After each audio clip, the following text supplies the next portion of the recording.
Chris Saulters here, Paris Tractor, Hattiesburg, Mississippi. I'm going to go over a few things here on the 422 Kubota Zero Turn. There's a few things that the customer takes away when he buys the unit, and there's certain things that they need to know how to operate. Stuff that will help aid in certain small repairs that we see all the time here. One being the debris on the deck. When you're cutting with these mowers, you're getting into some wet grass, high grass, whatever the situation may be, it's always going to collect some kind of debris on the deck. What I've seen a lot is these covers pop off and they fill with debris. Sticks, small sticks, excuse me, grass clippings, that kind of stuff. What happens is it holds moisture and it will allow the debris to get inside of these pulleys, causing the belt to jump, causing belt wear if it's certain things like sticks, pine cones, that kind of thing. So what we like to suggest, take these off, you know, I say every cut, make sure that deck's clean. I blow it off. Once you've got it blown off a few times, that debris is going to start to stick. You can wash it at that point, run it, get that water and the moisture off of the deck, put these covers back on there for protection, and move forward. The second thing, you have an access panel here on your feet, and what this does, this allows you to get to the center portion of the deck that's really hard to get to on the outside. If you see or feel any hard vibrations, normally it's going to be a piece of debris in one of these pulleys. You can kill the mower, set the part brake, come straight here, look at all of your pulleys, make sure there's no debris in it. If you find that it has no debris in the pulleys but still giving you problems, I'd probably suggest bringing it in and letting us take a look at it. But the deck's one of the biggest things, because you're cutting with it all the time. It's one of the biggest things that you have to keep clean. You got to keep grease on the ones that are greasable. That's going to save you some headache in the long run. It keeps you from having to bring it into us for every little thing or small inspections that you could do. Secondly, idle. When running these mowers, your speed control is controlled by your control handles. Your idle should always be on rabbit. When you're engaging the blades, disengaging the blades, you want to make sure that this is at full throttle to reduce belt jump. It keeps the RPMs of the engine pulling that belt against the idler at the tension that it's supposed to be to keep that belt from coming off or, you know, a violent jumping.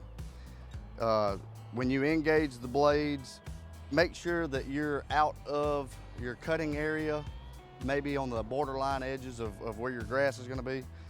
Engage your blades, set your deck down to the height that you want, and start cutting from there. A lot of times, no matter if it's a diesel mower, if it's a gas-powered engine, you get into these tall grass situations, try to engage the blades, it doesn't have enough speed at that point to actually start discharging properly. So always engage your blades before you cut, and you'll be good. There's a few things with these small engines that are critical. Everybody's situations are different. Some people have a lot of pretty St. Augustine grass, and some people do not. We have dusty areas, sandy areas, and the air filter and your top cover needs to be checked or cleaned every day, regardless of what you're cutting. The air cleaner does have a pre-filter that can be taken out and washed and put back on. The air filter cannot be washed. They recommend pulling it if it does get, pretty stopped up.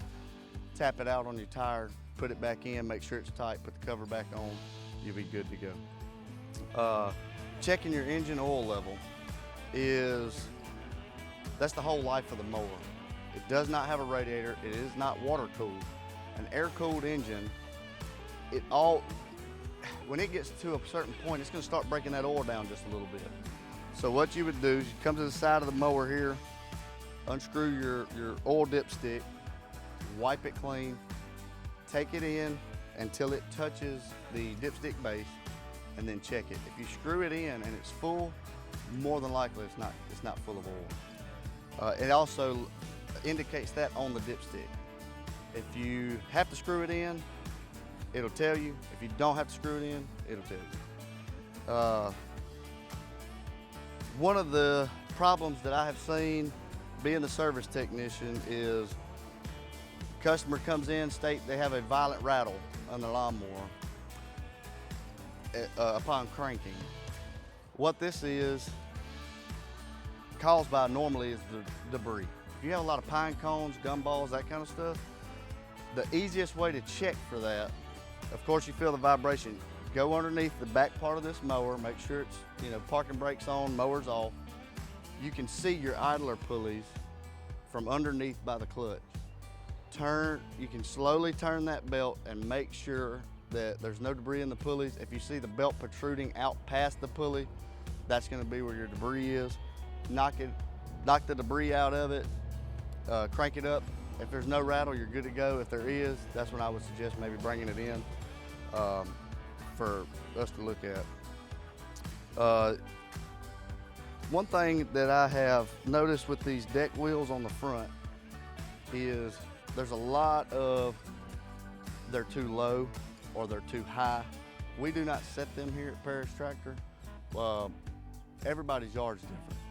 So what we do is we just make sure that the bolts are tight. They're always going to be set on this top hole. If you get into some uneven ground and you see that the mower is maybe catching the ground, maybe scalping the yard, you might want to try moving these deck wheels down a knot.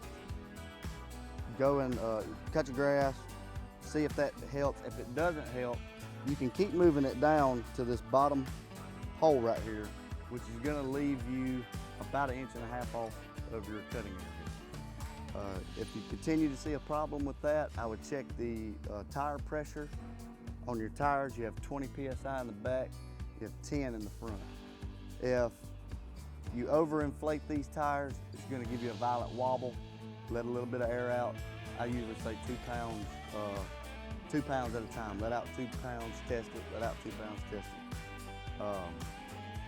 By ensuring that the tire inflation is at its proper PSI, that's going to give you the indication whether this needs to be adjusted to deck or not.